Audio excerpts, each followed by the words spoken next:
it will not be so among you. You are not to influence or to lead or to behave that way. But whoever wishes to be great among you must be your servant.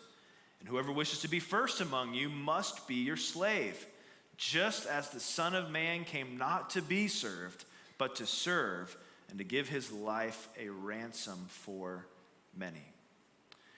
In other words, we don't put ourselves over others and control them. We put ourselves under others and serve them. The old way, the way of the world, is to control and coerce in order to make the world the way that you want it. The way of Jesus, and thus the way of his apprentices, which are you and me, is to make the world a better place through loving, self-sacrificing service.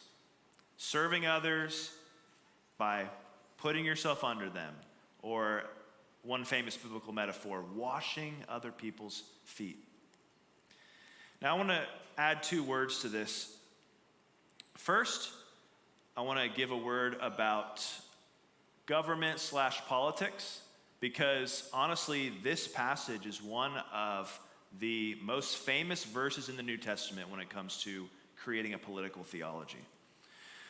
And I think Jesus' word here, it shows the problem with the increasingly popular idea in the evangelical church that if we can just get as many Christians as possible into government and have them pass as many Christian laws as they can to enforce Christian ethics on our citizens, then we'll have a country full of peace, justice, righteousness like never before.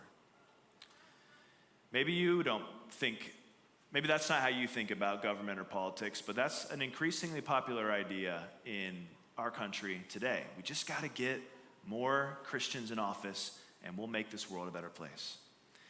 And what that perspective fails to understand is the fundamental truth that controlling people's behavior does not change their hearts. You can pass the greatest laws that have ever been seen, but if you're using coercion, if you're using control to change people's behavior, you're not addressing their hearts. And Jesus knew this. He knew that although his people, the Jews, wanted him to come in and be that victorious warlord who would then enact a new world order that controlled and coerced everyone to behave the way they wanted them to. He knew that wasn't the way that you really get to people's hearts. And if you don't get to people's hearts, you don't actually change people. He knew that actually the inverse, in a paradoxical way, it's through serving, it's through giving your life, it's through putting yourself under, it's through washing feet that you actually get to people's hearts. Now, that doesn't mean that government is not an important thing, lest you think I'm an anarchist or something. So, government actually plays a crucial role in God's activity on the earth. Let me read from you Romans 13, 1-4.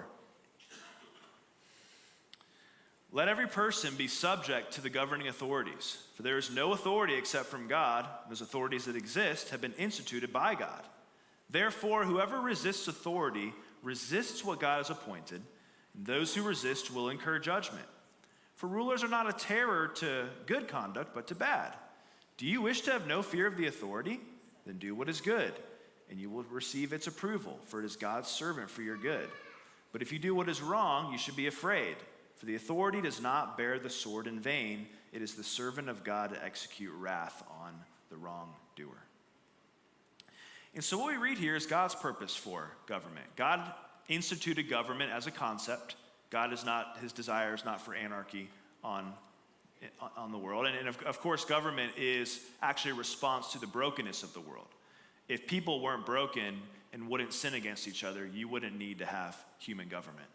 But because we do live in a broken world, human government is necessary, and it was instituted by God. Now, this verse, some people, it's confusing to read. It sounds like God chose every individual ruler. That's not the point of it. The point of it is government as a concept God instituted. Okay.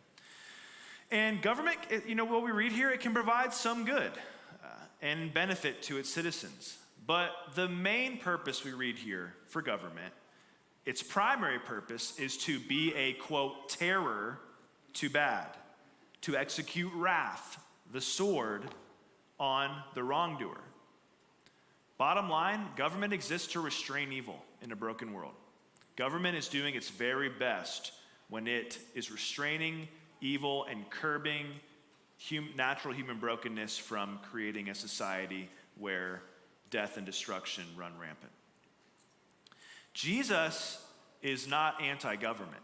But what Jesus is saying is, if you want to do more than simply restrain evil, if you want to do more than simply create a structured, orderly, organized society where everyone who wants to act in a destructive way is held accountable, if you want more than that, if you actually want to see a world where people's hearts, where like people with those evil or murderous or destructive impulses, where their hearts are actually changed, if you want to see a world where you have Sauls go to Pauls, you need more than just laws and governors. You need the kingdom of God. You need the way of Jesus. And the way of Jesus is not to lord over and control. It's to come under and to serve and to wash feet.